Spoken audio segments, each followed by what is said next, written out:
Namaste. I know that when you understand what I'm about to share with you, you may begin to see something very clearly about your own life. You may start to understand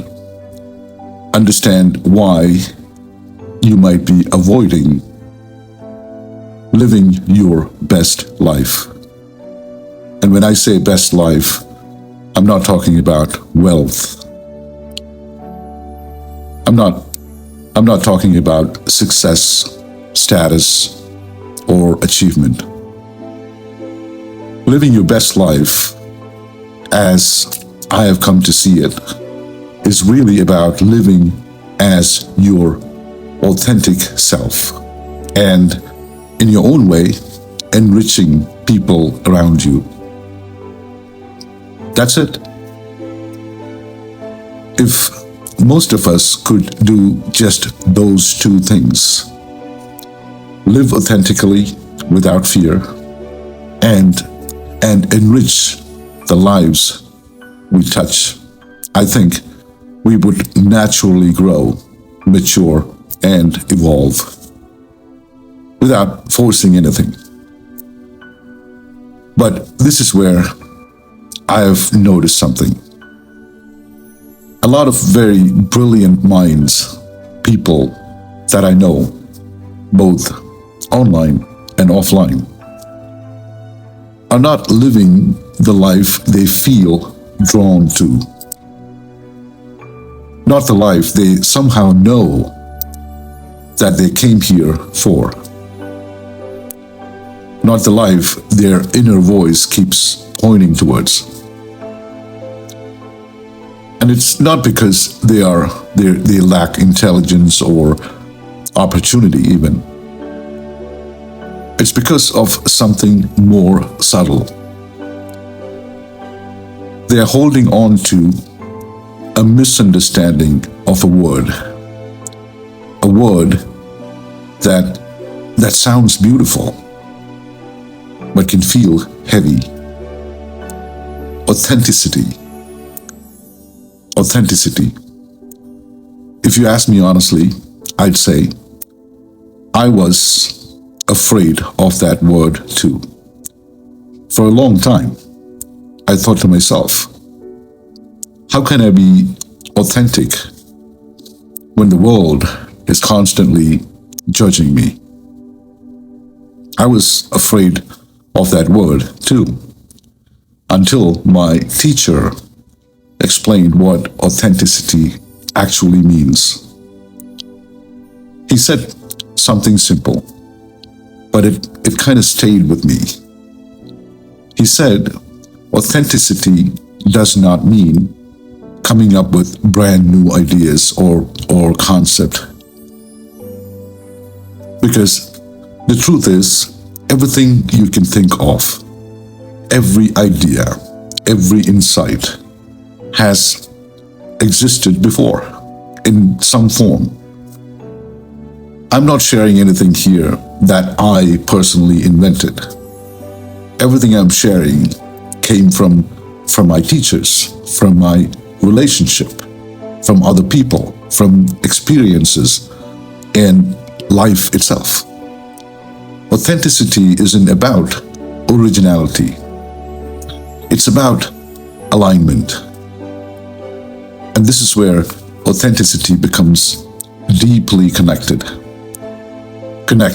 to something we don't often look at closely. Authenticity is connected to identity. Not your race, not the language you speak, not the color of your skin. I mean, those are surface identities. Maybe important to the outside world, yes, but it's not relevant to what I am talking about here. I'm talking about something much deeper. So let me try to do something now. Let me introduce you to yourself. The same way my teacher introduced me to myself. Because I've learned this the hard way. Your inner identity determines whether you live with inner conflict or inner ease. Whether you experience life as constant struggle or clarity. Of course, Sanatana Dharma, the deeper spiritual aim is to eventually move beyond identity altogether and merge into something universal. But you see, Vedic wisdom is also very practical. It gives us a way to live in this world with much less unnecessary suffering. And it begins with a very simple observation. Your suffering is not always coming from life. Very often your suffering is coming from contradiction, non-alignment inside your, what you call, identity. Let me give you a map that's very simple to understand, almost too simple. Right now, inside you, there are 4 images working on your psyche and your entire experience of life. It's shaped by whether these 4 images are pulling against each other or whether it's aligned together. 4 images in your psyche right now. And the first one is your inner image. This is what you believe and think about yourself when nobody is watching. What you think of yourself, inside yourself. Your private story. I am not enough. I am strong. I am broken. I'm lucky. I am destined for something. I'm a mess. I'm a good person. I am unlovable. Whatever that inner dialogue is, it becomes your inner climate. And something we know to be true is that your inner image changes. When things are going well, you may feel very capable, confident, expansive. When things fall apart, that image can collapse. Same person, but different inner experiences. You can pause this video and notice it for yourself. What is your inner image right now about yourself? Now, the second part of your identity is your outer image, your outer image. This is what you project to the world outside. This is how you present yourself. Your words, your posture, your tone, your role in the world. I am fine. I am confident. I'm humble. I don't care. I'm spiritual. I'm strong. This is what you project. And here's something I've noticed in myself and others. For most people, the outer image, it's not deception. It's protection. We don't show who we are fully. We show what feels safe to show. Safe for judgment. Safe from rejection. safe from being misunderstood. Now, the third wheel of your identity is others' image. What other people think of you. This is how people actually experience you. Not how you intend to come across, not how you hope to be seen, but how you are perceived. You don't control this completely, and we don't need to. We might often say, or even think that we don't care what other people think of us. And it depends who they are. If those people are part of your life, their experience of you matters to you. Like your partner, like a well-wisher, a community that care about you. Yes, you are absolutely responsible for what they feel. You can't control it, but you're responsible for what they feel. So when you say that you don't care about what others think, it's not completely true, is it?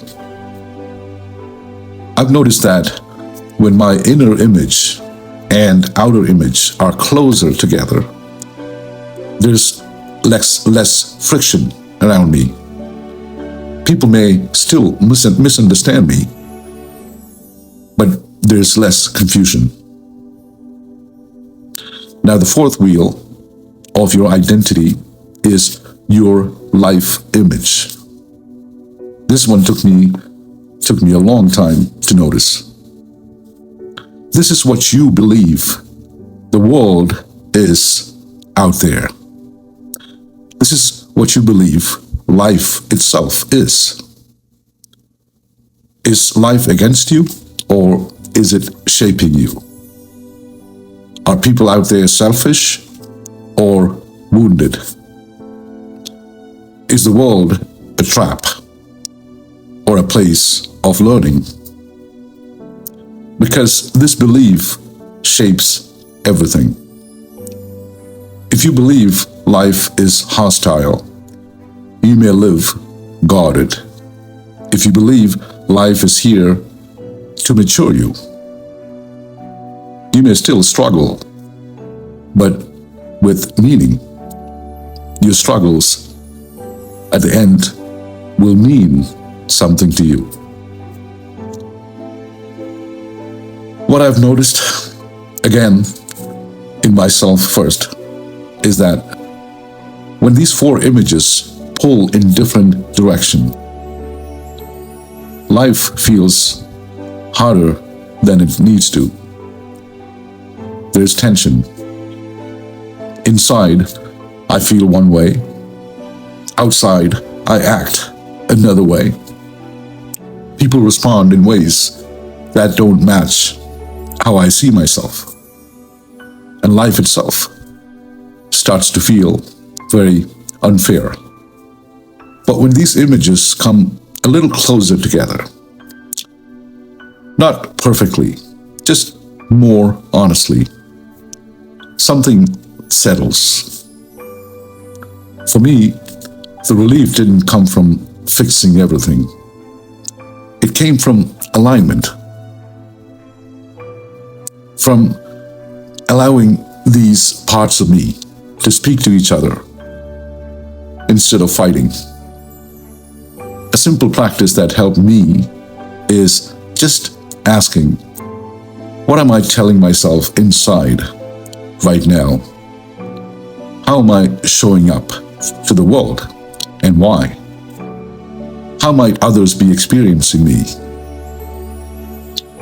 What story am I telling myself about life and this world? Often the place where those answers don't line up is exactly where the tension lives. And that's where your attention helps.